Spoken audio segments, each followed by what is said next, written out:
Hello, my name is Eric. I'm a student at the University of Maryland, College Park, and today I'll be guiding you through our hands-on lab on profiling suspects based on browser history.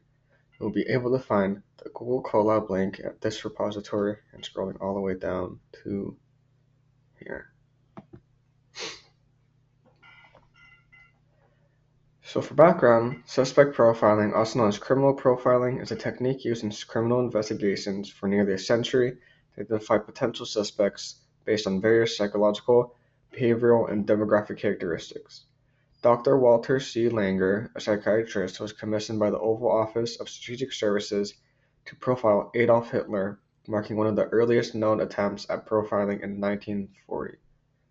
The goal of this hands-on lab is to showcase the creation of a comprehensive suspect profile leveraging browser history, a digital footprint that offers valuable insight into an individual's thoughts, interests, and behaviors. We will be identifying the individual's age, determine their interests, and estimate their location in the United States. The dataset in this study was browser history donated by a volunteer.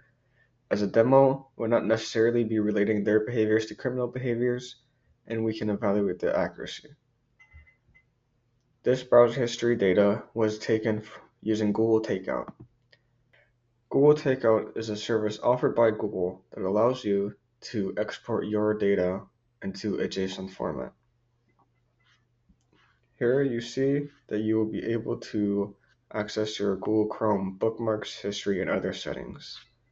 Here is a sample of what Google Takeout gives you. So here we see the URL, the title of the web page that was visited, the URL that was visited, as well as the Unix time that it was accessed. For this demo, we will be using 113 records and only sampling the title and timestamp. For our implementation, we will be using LangChain, a popular open source framework which is designed to simplify development of applications using LLMs. We'll also be using Gemini's API, a LLM service which is provided by Google, capable of doing things such as summarization and political analysis and generating text. Later on, in a future module, we will be showcasing how we can use DSPY. For this, you will need a Gemini API key, which is free. You can access it by clicking that link, and you'll be able to see the API key here. If you click this, you'll be able to copy it, and we can save it for later. Our first step is to download our dataset, which is done by this line of code. The exclamation mark tells the computer that this is a Linux command that we need to run. wget is a Linux command that downloads content from the link given by an argument. Here we can see right here, this is the link, and it will be downloaded to title with timestamps.txt. Here we can see our downloaded content. So this link is for Google Takeout, which is visited in order to download data. This is a link to a fandom website on Valorant. This is a link to ChatGPT, and these are timestamps. This data has already been processed for us. Our next step is to download all the necessary libraries.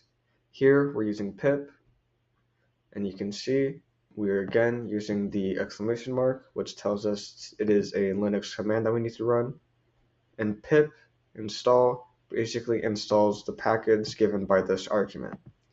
Here, the package is google.generative.ai. This is just Gemini. So this line will install Gemini. Here, this line installs LangChain-Google-Gemini. This is basically LangChain, how LangChain connects with Gemini. This line installs python.nev. This package will allow us to create environmental variables, which will be used later, where we'll be putting our API key. This installs LangChain_experimental and LangChain_core. This again is part of LangChain, which we are using, and pip install, that's just upgrade LangChain, is just upgrading us to the most recent LangChain version. Here we're importing what we just installed. Most importantly, we're importing chat, Google, the standard AI, harm block threshold, and harm category. These are filters that Google Gemini uses to filter out inappropriate contents. For this, we want to modify these so that it does not filter out anything. Step 2 is to configure a LangChain with Gemini.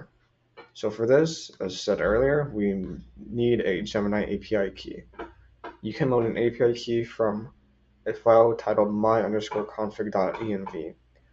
So you have to create your own file titled myconfig.env, just like so. config.env. This, and you have to paste your API key. In this step, we're also creating our generation configuration. What this is basically settings to our AI model. There is temperature, top P, top K, and max output tokens. Temperature is like the randomness of a model. A higher temperature will yield more random results. Here we have it set to 0, so it should be less random. Top K limits the model's output to the top K most probable tokens at each step. This step can help reduce incoherent or nonsensical output by restricting the model's vocabulary. For example, if we have the sentence, that is a ... it will come up with a list of possible words ranked in the most probable. Top K is limiting how many it will look for. For example, we have it set to 16, so we'll look for only those 16 most probable words. Top P filters out tokens whose cumulative probability is less than a specified threshold of P. It allows for more diversity in the output while still avoiding low probability tokens. For going back to the that is a, let's say it has the words ball, square, or house, and they have different probability values. It will consider the top few probabilities that add up until it equals to 1. So for example, let's say ball and square have probability of 0.5 and 0.5. It will not consider the rest as their probabilities already add up to 1. The max output tokens just limits the maximum size of what is outputted by the AI. Our third step is to build a Gemini model using the configurations we just made. So here our model is set to Gemini Pro. There are multiple different kinds of Gemini model variants. For example, Gemini 1.5 Pro allows you to include audio, images, videos, and text. Our generation config is using the generation config we just created earlier. Our safety settings is also the safety settings we just created earlier. And our Google API key is the API key we loaded earlier using myconfig.env. You're also able to just delete this and insert your own API key. Step 4 is to create a prompt template. Our prompt template is a multi-line string which contains 3 parts: a role, provided data, and starts. The role specifies the role's name, overall objective task, specific context, and any applicable constraints. For our role name will be criminal profiler.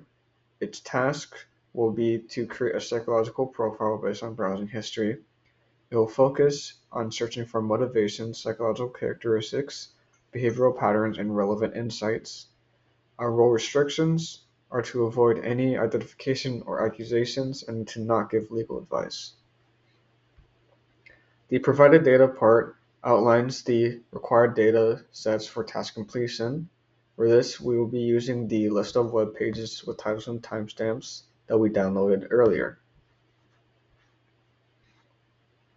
And for the start is the initiation instruction, which serves as a trigger, prompting the role to carry out the task. Here we have the template with the role, provide data, and start parts. And here we are using chat prompt template, which is from langchain.prompts, in order to turn this template into something that Gemini would accept. So step 5 is to use LangChain to create a simple processing chain. So what this will do is have a prompt, give it to the model, which the output parser will then parse for important data. Basically, what an output parser does is it turns what is given by the model into the output format you want. For this, we just want it as a normal string, but if you wanted to, you could give some arguments to the output parser, so it would give you, say, an XML file or a Excel file or something like that. So here we have chain. We have the prompt, the model, the output parser. Our role is I want you to act as a criminal profiler. I'll provide a list of web pages and the times they're visited by a suspect. And your task is to create a psychological profile of the suspect based on the browsing history. Remember, your responses should focus on the psychological analysis and profiling aspect. Avoid any direct identification or accusations against real individuals. Do not provide legal advice or procedural law enforcement steps. The starts is I want you to try to guess their age range, interests, and their location. Age ranges are 10 to 19, 20 to 29, 30 to 39, 40 to 49, 50 to 59, and 60 plus. The interest categories are technology and gadgets, entertainment, sports and fitness, travel and adventure, food and cooking, hobbies and crafts, health and wellness, education and learning, socializing community, environment, fashion and style, and pets and animals. The location is assumed to be in the United States. Guess which state they're in. So now that we have our role and our starts, we use the multi-line prompt that we created earlier and replace the brackets with what we want. So we now have our role, provided data, and our starts. Finally, we call chain.invoke. What this should do is activate this chain that we created earlier. So the prompt will be filled out by the role and starts. So we will have our role, the provided data, and the starts. It will be given to the model, and then the output parser will put it into our results. And Markdown will print out our result in the format that it was given. So here's our printed result. Here they guessed that the individual's age range was likely between 20 and 29. It guessed that their interests are technology and gadgets, entertainment, education and learning, health and wellness, and socializing and community. For the location, it was supposed to guess a specific state, but it just guessed the United States. Now, depending on your data and how many times you run this, you will get different results. Our evaluation, we will be evaluating on how correctly it guessed the age, interest, and location. So it'll give a score of 1 if the ranges are the same. So if they're 20 to 29 and it guessed 20 to 29, they will be given a score of 1. And the range is off by 1, i.e. if the age is 30 to 39, the prediction is 40 to 49 or 20 to 29, which is one range above or below. It'll just be given 0.5 or half a score. Interests. For interest, the score is the number of correct interest over the largest number of interest guessed. So in the case that they predict 4 interests and only 3 are correct, it will be given a score of 3 out of 4 or 0.7 out of 5. If it were to guess only 2 interests, which are correct, but there are actually 3, it will be given 2 out of 3. For location, a score of 1 is given if the prediction is correct, 0.6 if the state borders the correct state, and 0.3 if they are in the same section of the United States. These sections are divided into Northeast, Southeast, Midwest, Southwest, and West. So for this run, the truth is that they are 10 to 19. Their interests are technology and gadgets, entertainment, education and learning, and they are located in Maryland. Gemini had predicted they were 20 to 29. They are interested in technology and gadgets, entertainment and education and learning, and hobbies and crafts, and guessed that their location was in California. So for age, they're given a score of 0.5 because 10 to 19 is one off from 20 to 29. Here, it guessed 4 different interests. The truth had 3, and 3 were correct, so it would be 3 over 4, or a score of 0.75. And it had guessed they're in California, but they're in Maryland. They're not in the same section of the United States, so it was given a 0. And that concludes our demo. Thank you.